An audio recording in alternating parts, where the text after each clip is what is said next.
Welcome in to the Week 6 TSF preview show.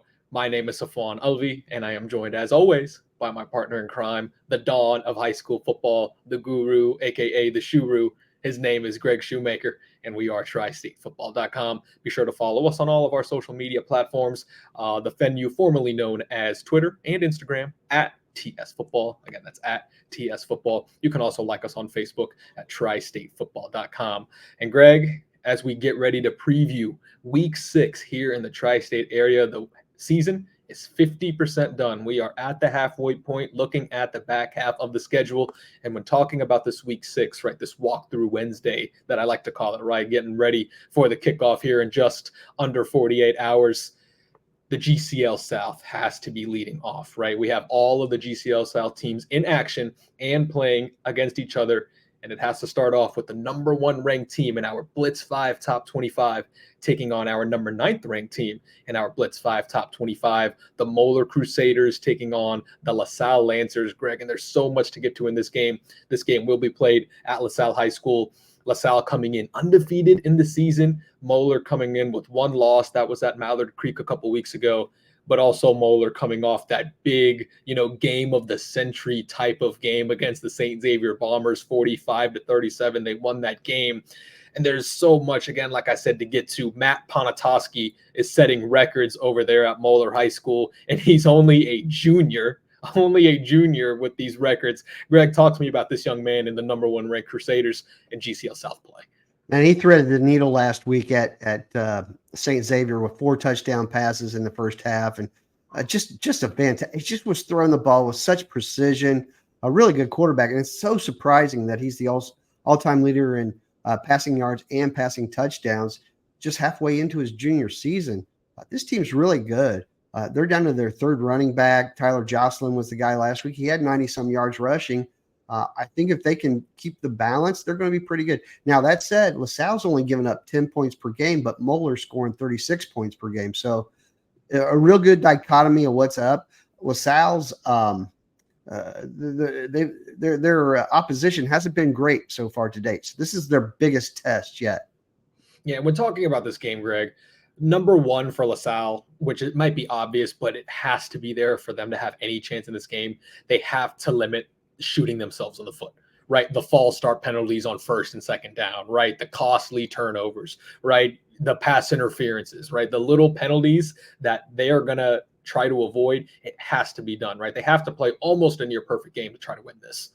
Well, I think so, especially at home. Now the crowd's going to be fantastic. And last week, the crowd at Moeller or at St. Xavier for Moeller and St. X was amazing. And I think you're going to see another crowd like that. So Moeller's going to get used to playing in these games, but I just think there's too much firepower there. LaSalle's good on defense, but boy, they haven't seen a quarterback like this yet.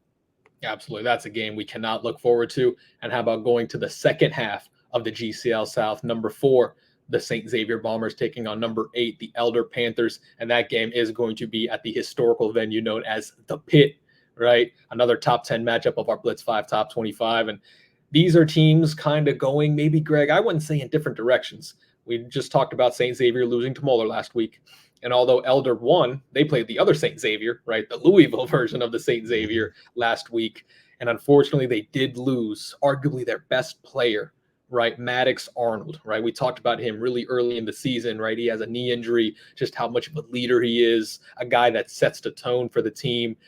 This is going to be a good game because this is GCL South play, and these two teams are familiar with each other. Head coach Steve Specht, head coach Doug Ramsey. They've played about 1 million games at this point against each other.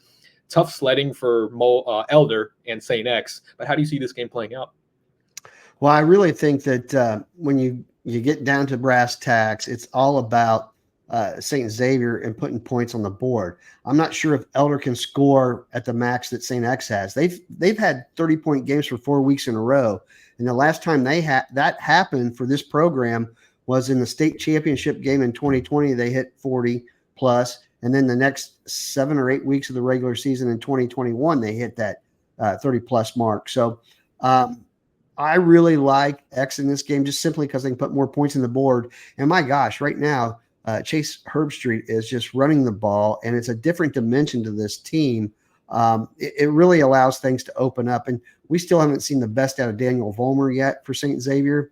I mean, he's been good, but he hasn't been the best that Daniel Vollmer can be. And I think pretty soon in one of these GCL South games, he's going to explode. Yeah, Greg, Chase Herbstreit has been so good these past couple of Yes. weeks. And like you said, added that dimension. Usually when we think of the St. Xavier quarterbacks, you get pocket passers, precision passers. Chase Herbstreit's leading the GCL South with 397 rushing yards. As you'd like that dynamic, we saw the first play, right, from scrimmage last week was a 79, 80-yard touchdown that kind of set the tone. Sure, the game didn't go, how St. Xavier wanted and Moeller made a run. But those types of starts, those types of dynamics with the running quarterback, plus being the precision passer that he is turning into, again, Daniel Vollmer there, the offensive line is good, with Caddis leading the way. This St. Xavier Bomber team, yes, they have 2 losses, but this is a team, they're going to keep getting better and better week by week. They're going to be dangerous yet again, and this is going to be a fun matchup. I agree. And where was this stuff from Herbstreit the last 2 years? I mean, we didn't know he could run the football. He had -3 rushings, yards rushing the last 2 years combined. So to me, I think this is a great added dimension. As the season goes along, this is going to be huge for this team because it's going to open up so many different avenues for them to score. Yeah, Greg, we're talking about this Elder team and their ways to win this game. It's going to be hard with St. X's offense. The special teams, right, may not be the most flashiest thing, right? Maybe a block punt, maybe a punt return, kick return, something to give them energy, right? Something to get them going. We know their offense isn't exactly spectacular, but they're physical up front, right? A Doug Ramsey team's always pretty well coached. They're always disciplined. The familiarity, you're playing at home, right? They kind of try to use these things against a team that's, really good, top 5 in our Blitz 5, top 25. Yeah, and the Elders won the last 2 games in this series. So the last 2 years they've won. Their seniors know how to win in this game. They get it. Now, 2 years before that, X beat Elder in the regular season and in the playoffs. So I do think they'll hold it close because, you're like you said, Doug Ramsey does a great job with this team. They'll be more than ready to play for this game, and they'll be pumped. Don't kid yourself. Ramsey can get these guys pumped for a game like this. Absolutely. All eyes will be on the GCL South here in week 6. Yes. Of the 2024 season. Greg, another big game that's going on. I want to go down to the Bluegrass State, a top 15 matchup between arguably 2 of the best teams in Northern Kentucky. Number 7 Cooper going to number 12 Highlands. Cooper is undefeated on the season after making the state championship game last year. Highlands, they are 4-1 on the season. 10 straight games, Greg. Cooper has won, and the last time they lost a game was to guess who? Was Highlands in that 58-51 barn burner. Again, another game of the century type of game. Class 5A right here. 2 excellent teams. I can't wait for this one, Greg. This is going to be one of the best games on the slate. Yeah, and that crowd at Highlands is going to be something special. Now, that said, in the playoffs last year, Cooper understood how to win that game. They won at 17-15 at Highlands in the playoffs. Even though they lost that 58-51 game during the regular season at Cooper, the Jaguars, they get it. And boy, are they playing well right now. Isaiah Johnson, the wide receiver, he's having a great year, already 10 touchdown receptions. He's got 39 career touchdown receptions, which puts him tied for 14th place all time in Kentucky history. And he's still got the rest, half the season to go. That said, he needs 7 to get into the top 10 by himself. Yeah, and when talking about Johnson, he's so good. And when I looked at their quarterback, Cam O'Hara, his numbers, I had to blink and I had to kind of wipe my eyes a couple times. 20 touchdowns and Greg, 0, right? 0 interceptions for this young man. Is that accurate, or were my eyes deceiving? No, you're absolutely right. He's averaging 4 touchdown passes per game and no interceptions. That's just sick right now. So, that's a recipe to win, right? Like, they're already so well coached. They already play so well on defense. And when your quarterback is not turning the ball over and the ratio is 20-0, that's how you win state championships. And the receivers are averaging almost 20 yards per reception. So they're getting it out. They're spreading the ball downfield. And Keegan Mahar, their running back, I mean, he's rock solid. He's going to have another 1,000-yard plus season again and probably close to double-digit touchdowns, if not close to 20 this year. So in this game, Greg, do you think this resembles that 58-51 crazy offensive game or the game last year where the first one to kind of 15, 18 points? Because we've seen it both, right? Offense nonstop and nothing but defense. Where do you think this game lies in terms of the dictation of the play? I do think it's going to be in the 20s. I think it's going to be like 28-21. It's going to be a little higher than the playoff game, but not quite as high scoring as the regular season game was last year. Okay, that sounds like a very good prediction. I think I agree. Maybe not too high, maybe also low. I agree with that. Now I want to get into some small schools, Greg. We can't wait for that Bluegrass Yeah. State game. How about Western Brown, right? Some small school going to Batavia. And Batavia is one of our really, feel good stories of the year so far, halfway through this 2024 season. They've won 4 games in a row, Batavia, right? They've scored more than 50 points in each of those victories. And last week, you are hearing this right, they won 83-0 over Bethel Tate. 83-0, and they're averaging 51.6 points per game.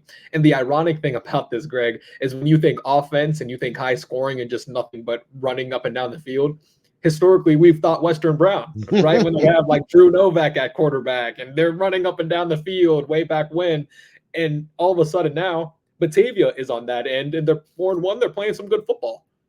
They really are. And, the first game of the year, they lost to Madeira 26-21, and they had 5 turnovers, but 450 yards of offense in that game. So who knows? This team is really close to being perfect. And I think they're going to have this is a real good test for Batavia. This is their first 4-game winning streak since 2018 when they started off the season with 7 or 8 games in a row that they won in the regular season. So this is groundbreaking area for them. But I do think this is one of the fun games of the night. And this game may not be over till like midnight because of all the touchdowns.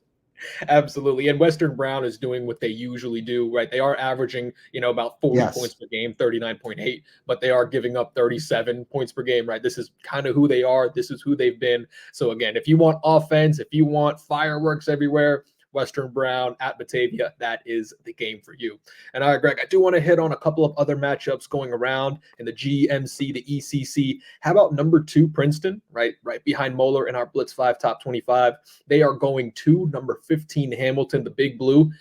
Princeton doesn't have a runner, the run defense of Princeton, right? They got Greg Williams, they got PJ Nelson. Yeah. So of course, this is not that surprising. They don't have a runner against them averaging more than 41 yards per game. This is a absolutely stifling defense led by those two, and they are just flying around the ball right now. Yeah, this is a good defensive team, but the offense, they don't have a guy, Stephon, who's stepped up and been that go-to guy. And I worry about that come playoff time. Tarantino Brown Freeman, if it's not him, or David Hambrick, somebody's got to step up. Antonio Hunter hasn't had a great year yet at wide receiver or returning punts. Landon Myrie is having a good year as a receiver, but D'Angelo Birch is sort of like, he still hasn't got it over to the next level yet where, hey, maybe they have to rely on Greg Williams and PJ Nelson to be the guys that are the great game breakers on this team. And you don't really want to do that on a defense, but I mean, somebody's got to step up on that offense and be the go-to guy. Yeah, Greg, when talking about D'Lo Birch, man, there's a lot to like about him. He's a really good athlete. I remember we talked on the post-game show a couple weeks back to head coach Andre Parker. He said he's a winner, right? And that's the DNA you want in your quarterback, you want in your leader. There's a lot of things to like about him. But like you said, he hasn't maybe taken that next step, right? 5 games in. And at the end of the day, if they really want to be a team that makes it deep in the playoffs, right? Second round, third round, regional final type of team, he's going to have to play better, right? You got to be able to distribute the ball to your playmakers. He's going to have to be the one to really elevate his game. That's what it's going to come down to. I agree with you 100%. And like I said, though, Hambrick's got to step up. Freeman Brown's got to step up too. So there's a lot there to like. It's just, when is it all going to click for them? And they're winning without it clicking yet. So I think the best days of Princeton football could still be ahead. Absolutely. Number 2 ranked on our Blitz 5 top 25 for a reason. And now I do want to stay in Southwest Ohio, but jump into the ECC because our number 5 ranked team is taking on our number 17th ranked team. Anderson going to Milford. Anderson is 5-0. And Greg, you know me, I have been on the Anderson train, obviously reasons. They're a very good team, but I am in the Anderson being a top 3, top 4 team. Last week, they take on number 11 Kings, right? That's a very good team, right? Alex Garvin always has them ready to play. They play good defense. They don't have a lot of penalties. That's a good Kings team. They beat them by 40. They dominated Mhm. that game. And I know the big thing with Anderson is, oh, they don't play anybody, right? They're not playing anybody. Kings is somebody. They just made them look not very good, right? By beating them by 40. This Anderson team, they score a lot of points. We know that. But Greg, the defense is playing absolutely lights out. This Anderson team is a true state championship contender. When you get up by 14, 21 points in the game, you can unleash the dogs on defense. And this time, Anderson has the dogs to unleash on defense. And that's the difference between their teams and teams in the past. Their defense has, they had to score 51 because somebody else is going to score 48 or 50 against them as well. Not this year. Only 20 points allowed in the whole season. Nobody scored more than 7. They have 2 shutouts in their 5 games. I think this team is fantastic, and I can't wait to see what they do defensively because I think that's the key. They know what they have to do. They lost to Massillon, Washington last year, and they know they're going to have to play them at some point down the road, state semifinals or state championship game. And I think they get it. I think they really get it, and I think they're just going to be an absolute blast to watch. And again, week 9 against Winton Woods, that's going to be something special. That's going to be one of the best games of the entire year, right? You can book that. Mm-hmm. And remember last year, their defense played better, right? They finally broke through to get back to that Final Four, right? That Region 2 Final Four. It was the defense. And this year, they're playing even better defense than they were last year. And the offense is still, 40 points without breaking a sweat. It's ridiculous. That offense has so many weapons and then goes so many different ways on you. And again, like I said, they get up 14-21. They're up by 35 at halftime most weeks. So now that's the other thing. Because they're able to do this, they're going to be able to rest some of these defensive players come playoff, or they're going to be healthy and fresh come playoffs. And that's huge. Absolutely. Anderson is right there with the cream of the crop in our Blitz 5 top 25. Greg, I want to get to one more game because it is a ranked matchup in the GMC. Number 22 ranked Fairfield taking on 23rd ranked Mason. Neither of these teams has a great record. Fairfield at 2-3, Mason at 1-4. But these are two teams really trying to go in the right direction. But Fairfield, Greg, this defense has just been really gashed up as, Swiss cheese, right, is what we call it. 109 points. They've given up 50 points. They've given up 59 points and already over 1,100 yards of offense in the past 2 games. This is very unfairfield-like. We know they like to be in the trenches. We know they play some pretty good defense historically. What is going on defensively with this Fairfield team? I'm not getting it either because I look at that roster. Oh, I can tell you right now what it is. They're very young. Most of the guys, the top 7 tacklers on that team are either sophomores or juniors. So they're very young, but there is a lot of talent on that defense. And this is an interesting game because it's got a team that gives up a lot of points and Mason doesn't score. They only have 4 offensive touchdowns this year. So the field goal kicker's got 6 field goals. And, they got to figure out. And the other thing about Mason is they're getting turnovers. They've created 13 turnovers already. They're a +7 in the turnover ratio, but yet the offense can't capitalize on that. So that's got to change. And this is the week. One of these teams is either going to have a bust out week. Either Mason's going to score some touchdowns or the Fairfield defense is going to come to life. Something's got to give in this one. And the Blitz 5 game of the week, which is what this is, Yep. It's going to be something special. I just think, you might look at it on paper and go, oh, these teams are one's 1-4 and the other's 2-3. No, this is going to be a different game because both teams have so much to fight for. And they're going to dig down deep. And something's, like I said, the dam's going to break one way or the other in this one. Yeah, and we're looking at these two teams with Mason. They can't run the ball. They're averaging 1.7 yards per rush. And if you are so one-dimensional and not being great on the offensive line and not being able to run the ball, like you mentioned with a team like Anderson or somebody similar, they can tee off, right? They know what you're going to do. They know what you're going to come with. But Fairfield has struggled. I 100% agree with you, right? Somebody has to get right in this game, right? Mason's rushing converting on turnovers, points. Fairfield's defense has to get right. Again, this is the Blitz 5 game of the week. These are two proud programs, right? The records may not show it, but this is a GMC matchup, right? These are two good coaches, right? Brian Kastner and Jason Krause for Fairfield. There's a lot to play for in these games, and I'm really excited. Greg, any other, previews you want to get to before we head out of here? No, I think that's pretty good. I think we covered a lot of the good stuff. Again, something's going to break in that game. Keep your eye on the Middletown Lakota East game. That's going to be a big one. Both teams are 3-1 in that conference. I really like the trajectory that both of those teams are going on. So I'm going to keep my eyes peeled on that game on Friday night. There's some good stuff happening, and some of those smaller schools, we're going to start talking about them next week because some of them are starting to get on a roll. Not quite there yet, but we got some good stuff ahead on the smaller schools. Absolutely, right. It's the second half of the 2024 season kicking off in just under 48 hours. That's going to do it for us. For Greg Shoemaker, I'm Safwan Ulvi. You can catch Greg Shoemaker and Dan Klaskins on the post-game show. That's Friday on ESPN 1530, Fox Sports 1360 after the St. Xavier game goes final. So we hope you tune into that. And you can get all the scores that we talked about and more at the Underground Sports Shop scoreboard. Just go to tristatefootball.com/scores. Again, that's tristatefootball.com/scores. So Greg, it was great talking to you, my man, and we'll do it again next week. We thank you guys for joining us on the Week 6 TSF preview show.